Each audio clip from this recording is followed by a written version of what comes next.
我已深入局拿下动车组订单，新训大国听证会开始。三金先生您好，我是这次谈判组负责人张光。符合咱们采购需求的公司都有哪些？有朱环国的西门公司、兰西帝国的阿尔斯通、樱花国的高铁联合体和麻大国的庞迪公司，这几家公司都想拿下这次的大单。一旦能拿下，利润什么的且不说，股价和市值怕是就得翻倍。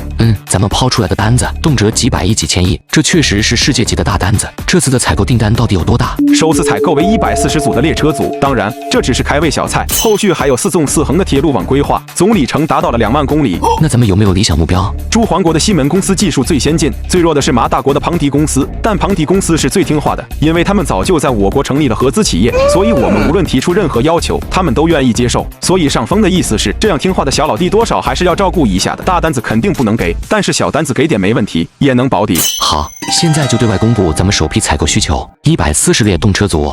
为了拿下天价订单，各国的谈判专家早早的赶来帝都。落后就要挨打，这次大夏肯定又要被我狠狠的大赚一笔了。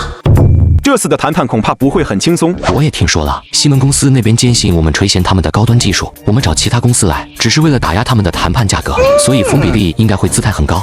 果然，整整迟到了1个小时，西门公司的人才姗姗来迟。不好意思哈，路上有点堵车。没关系，自我介绍一下，我是这次的谈判组组长三金，这位是副组长张光。好了，这些无关紧要的事情，我不想知道。我说一个数，如果大夏这边满足不了的话，谈判也没必要进行下去了。比利先生，你这边的报价是多少？每列动车组4亿大夏币，技术转让费50亿大夏币，并且涉及到我们商业机密的核心技术，绝对不能转让。同意的话，咱们现在就可以签合同了。比利先生，没有核心技术转让的话，我们也没什么好谈的了。你也知道，这么大的订单，不拿出点核心技术来是不现实的。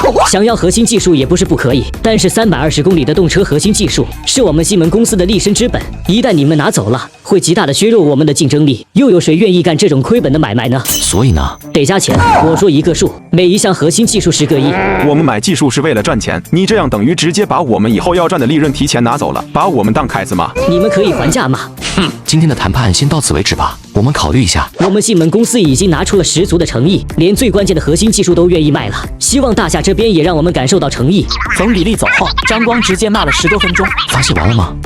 西门公司的确过分，明明是来赚我们的钱的，却还想要拿捏我们。我先定一个基调，谈不到我们理想的价格，西门公司我们不光要放弃，还要狠狠地给他们一个下马威，否则最终的结果很可能是花了高价，还买不到什么好的技术，并且还让对方觉得我们大夏还跟几百年前一样好欺负。可是上峰要求我们最好是拿下西门公司，也只有西门公司有320公里的技术，最高级的技术肯定是要拿下的，但不是现在，我们得做2手准备，一方面继续保持跟西门公司的艰难谈判，另一方面也要抓紧跟阿尔斯通和高铁联合体谈判。之后，三金通过江鹏岳的情报，很轻松的就搞定了阿尔斯通和高铁联合体这2家公司，手握3家公司的订单。谈判组虽然信心大增，但压力却一点没减少。西门公司那边还是一点让步都没有，但是上峰真的很想拿下他们的技术，毕竟其他3家的技术相比于西门公司差太远了。西门公司肯定也知道我们想要拿下他们，所以才敢如此嚣张的漫天要价。这个时候，我们就必须反其道而行之，不能重视他们，不能非他们不可，少了谁这个世界照样转。那接下来怎么办？走最后一步棋吧，破釜沉舟，杀鸡儆猴。到了谈判的最后一天，张光的压力很大。我非常欣赏西门公司，我也很希望能够跟你们成为合作伙伴，但是你们开出的条件很没有诚意。我现在给你一个价格，每列动车组必须降到你们说的1/3，技术转让费降到15亿以下，否则免谈。大夏什么时候有出价的资格了？你们必须给我足够的钱，否则我们不会签订单。好，你可以订回国的机票了。装什么装？明天你依然会求着我签订单。金组长，我们真的不再谈了吗？不谈了，再谈我们就真成猴子了。可是上峰要求我们必须拿下西门公司。上峰那边我去解释，我这么做自然有我的道理。三金，你把西门公司给拒了。他漫天要价，趁火打劫，不灭一灭他的气焰，我受不了。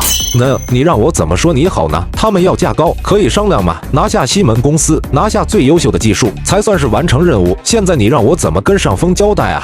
峰老相信我，我这么做有我的目的。行吧，既然选择了你，那我也只能信任你了。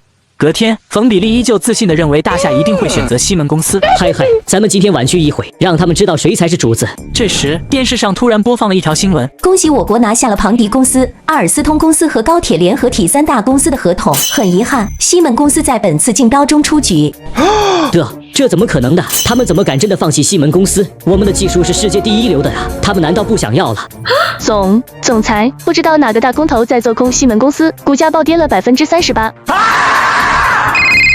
冯比利，你他妈是怎么谈判的？我不是告诉你了，无论付出什么样的代价，都必须要拿下这一大单的吗？为什么现在大夏那边直接放弃了？我不管你用什么方法，必须给我拿下订单，谈不成你就立马给我滚蛋！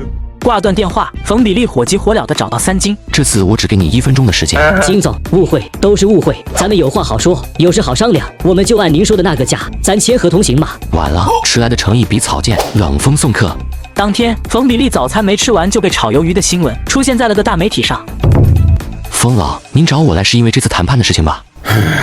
三金，其实你谈下来的结果，不光为我们节省了大批资金，还实打实的拿到了200公里的全部核心技术，甚至还狠狠的教训了西门公司一顿，给了这些外国佬一个下马威。若是换成别人来谈，纵使是跟西门公司谈下来了，价格上天不说，核心技术肯定也拿不到多少，结果只会比你谈下来的差。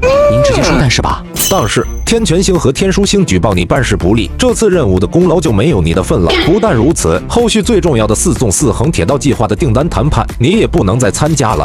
我没功劳没事，但我要求老张他们该讲的绝对不能少。这你放心，他们我绝对不会亏待的。那就好，没什么事的话，我先走了。三金走后，风红阳眼眸通红。此等为国为民的无双俊才，你们也要打呀！等着吧，只要我冯红阳还活着，就必定抬三金上位。隔天，谈判组的人集体来到王府。组长，我们都听说你被举报的事情了，这他妈太不公平了！明明你谈下来的结果已经是最好的了，凭什么最后还要开除你？对，这简直就是瞎搞！凭什么我们得到奖励，最大的功臣反而却被通报批评了？